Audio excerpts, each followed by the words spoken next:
নমস্কার। আজকে আমাদের বিষয় জাতীয়তাবাদের উন্মেষ। প্রথমেই আসা যাক যে জাতীয়তাবাদ কি। আমি আগের একটা ভিডিওয়ে আমার বলেছিলাম যে আমরা জাতীয়তাবাদী। কখন আমরা জাতীয়তাবাদী হই? যখন ভারত বিশ্বকাপ ফাইনালে, ক্রিকেটের বিশ্বকাপ ফাইনালে ওঠে, যখন আমরা বিশ্বকাপ জিতি, যখন হয়তো সেমিফাইনালে উঠেছি, তখন আমরা সবাই জাতীয়তাবাদী। কিরমভাবে? যে বিভিন্ন পাড়ায় পাড়ায় ক্লাবে আমরা দেশের পতাকা তুলছি, প্লেয়ারদের ছবি দিচ্ছি, এবং সব থেকে বড় কথা বিভিন্ন জায়গায় মানে যাগযজ্ঞ থেকে শুরু করে প্রেয়ার করা শুরু হয়ে যায়। এটাকে বলা হয় জাতীয়তাবাদ। তো যাই হোক না কেন, আজকে আমাদের বিষয় কিন্তু বর্তমান ভারত নয়, 2020 ভারতবর্ষ নয়, বর্তমান পরিস্থিতিও নয়। অর্থাৎ যে সময়ের এই পরিস্থিতি, সেটা হচ্ছে যে অনেকটা আগে ভারতবর্ষ তখন পরাধীন। তো সেই সময় জাতীয়তাবাদের উন্মেষ। বলা ভালো যে জাতীয়তাবাদের উন্মেষ আমি যখন বলছি, কি শিক্ষায়, কি লেখায়, কি আঁকায়, কি চেতনায়, কি সঙ্গীতে, বিভিন্নভাবে কিভাবে জাতীয়তাবাদ প্রকাশিত হয়েছে। আজকে এটা একটা খুব গুরুত্বপূর্ণ ভিডিও, কারণ আমার ইচ্ছা আছে এরপরে এই টপিকের ওপরেই আমি হয়তো রিসেন্টলি এই উইকেই ফেসবুক লাইভে আসবো। তখন আরও ডিটেলসে বিভিন্ন বিষয় নিয়ে আরও অনেক কিছু তথ্য দেবো। আর একটা ডকুমেন্টারি হয়তো সেই দিনই হয়তো পেশ করবো, যে শুধু জাতীয়তাবাদের ওপর। তোমরা দেখো, আশা করি ভালো লাগবে।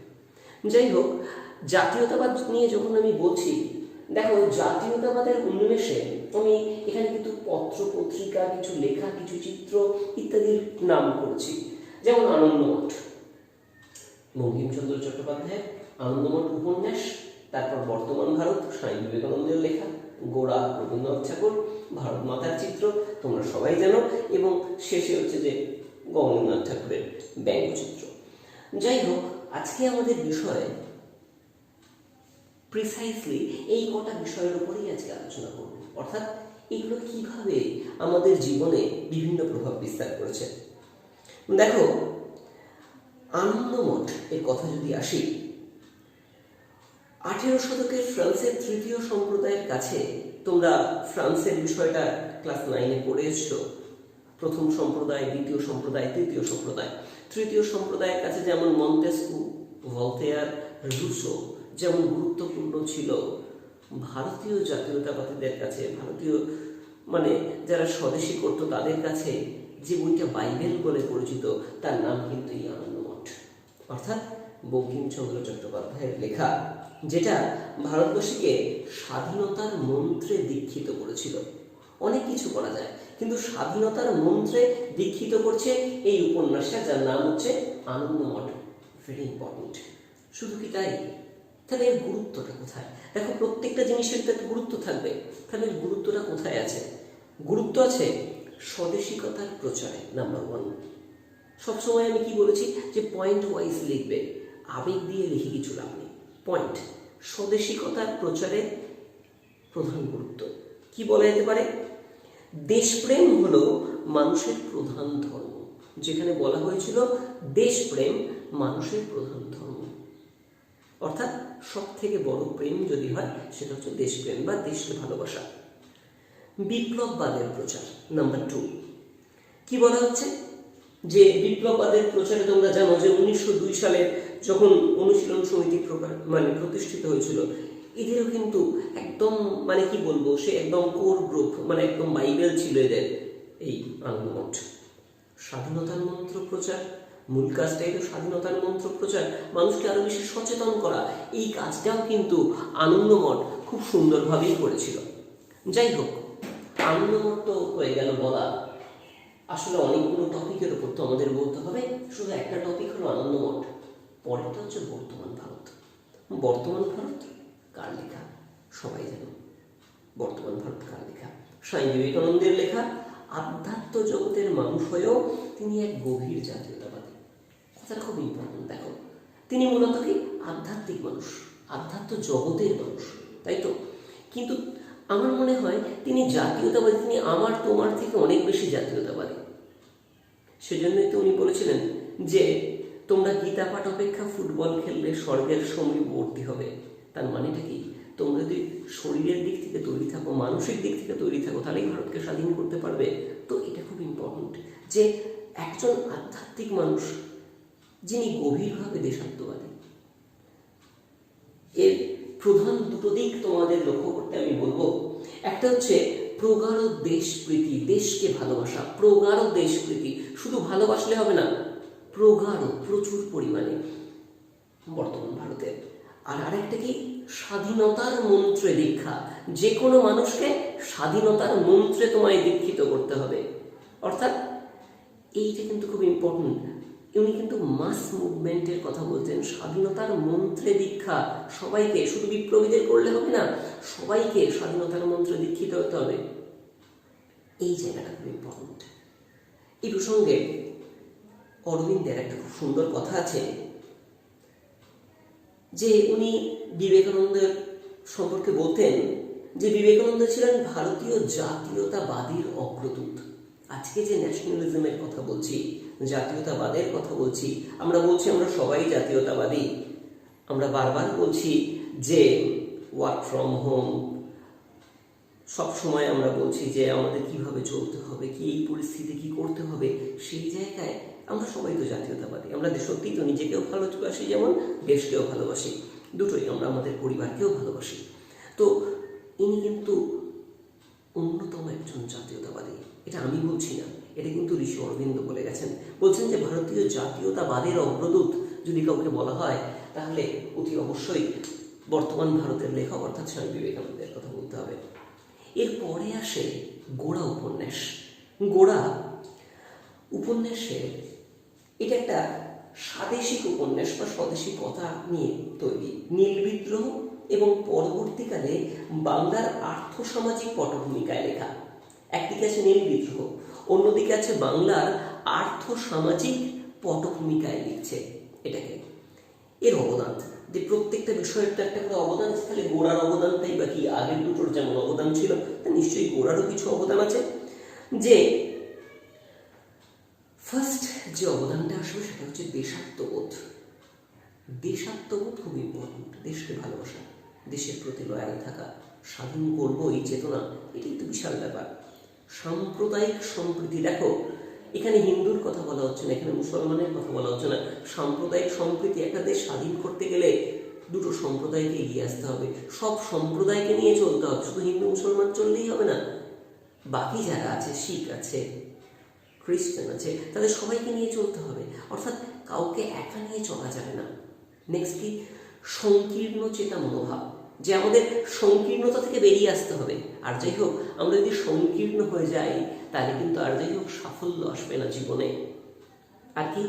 যে এছাড়াও যে দারিদ্র্যের প্রতি বা দরিদ্র মানুষের প্রতি আমাদের সহানুভূতি থাকা উচিত।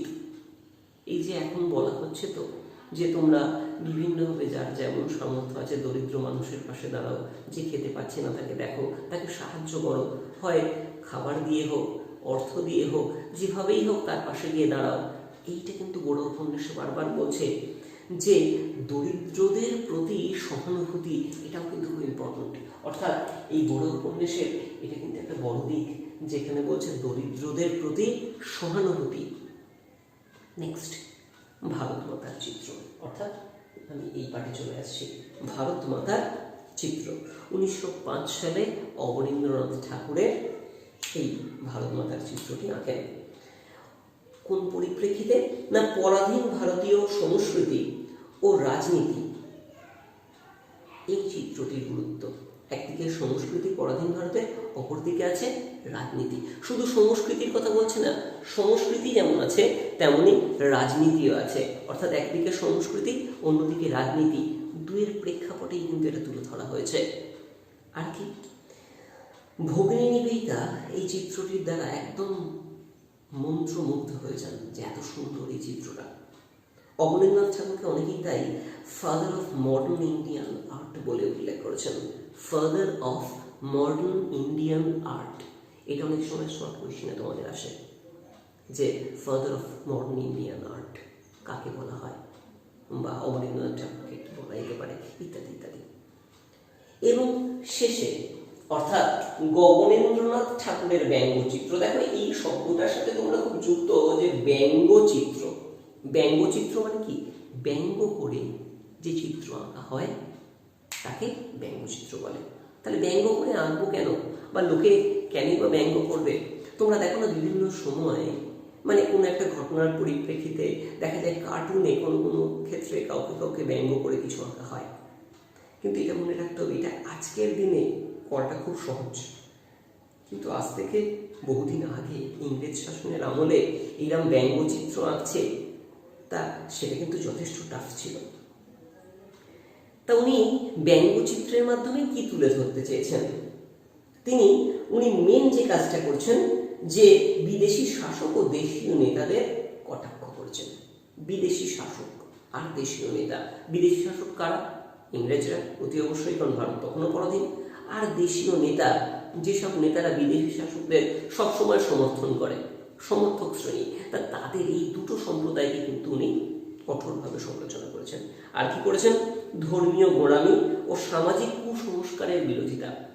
ধর্মীয় গোঁড়ামি আর সামাজিক কুসংস্কার দুটোরই বিরোধিতা করেছেন। দেখো, ধর্মীয় কোনো ক্ষেত্রেই গোঁড়ামি থাকা উচিত নয়, আর দ্বিতীয়ত হচ্ছে কুসংস্কারের বশবর্তী হওয়া উচিত নয়। তাহলে এই দুটো পার্টেরই তিনি কিন্তু বিরোধিতা করে গেছেন। আর লাস্ট, কলকাতায় দেখবে বাবু কালচার বলেছিল সেই সময়, এই বাবু কালচারেরও তিনি খুব সমালোচনা করেছেন। কারণটা কি? এই বাবু কালচার কনসেপ্টটা পরে আমি হয়তো কোনো সময় আরো ডিটেলস বলবো, কিন্তু এখন যেটুকুনি বলার তোমাদের বলে রাখি। অনেকেই হয়তো গ্রামের জমিদার, শিক্ষিত জমিদার, তারা গ্রামেতে কোনো খোঁজ খবরই রাখতো না। বছরে একটা টাকা চলে আসতো আর কলকাতায় বিলাসী জীবনযাপন করতো।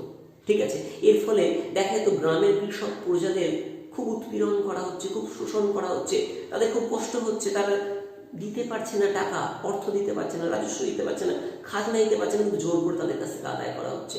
এই বাবু কালচারের প্রতি তিনি কিন্তু কটাক্ষ করেছেন, অর্থাৎ কার মাধ্যমে? যে তার ব্যঙ্গচিত্রের মাধ্যমে। এইটা খুব ইম্পর্টেন্ট। দেখো, 19 শতকের জাতীয়তাবাদের উন্মেষে সাহিত্য, চিত্রকলা সবকিছুরই কিন্তু একটা গুরুত্বপূর্ণ ভূমিকা আছে। সাহিত্যেরও যেমন ভূমিকা আছে, চিত্রকলারও ভূমিকা আছে। যদি সাহিত্যের দিকে দেখি আনন্দমঠ, বর্তমান ভারত গোড়া, আর যদি চিত্রকলার দিকে দেখি ভারত মাতার চিত্র, গগনেন্দ্রনাথ ঠাকুরের ব্যঙ্গচিত্র, এই টোটাল এই বিষয়টার কিন্তু গুরুত্ব আছে। এবং এই গুরুত্বটাই কিন্তু তোমাদের সিলেবাসের 10ম শ্রেণীর অন্তর্ভুক্ত বিষয়, যে জাতীয়তা বোধের উন্মেষে বা জাতীয়তাবাদের উন্মেষে বোধ, যা আমি যে জাতীয়তাবাদী, এই বোধটা কখন থেকে হবে? এই সময় থেকে শুরু হয়ে গেল। আনন্দমঠ, বর্তমান ভারত, গোড়া, এই উপন্যাসগুলো যখন চলছে, তার মধ্যে থেকে মানুষকে জাতীয়তাবাদী করা শুরু হয়ে গেল। এখান থেকেই কিন্তু এর অসামান্য যে ভূমিকা আছে। তো যাই হোক, আজকের বিষয় আমাদের এইটুকু।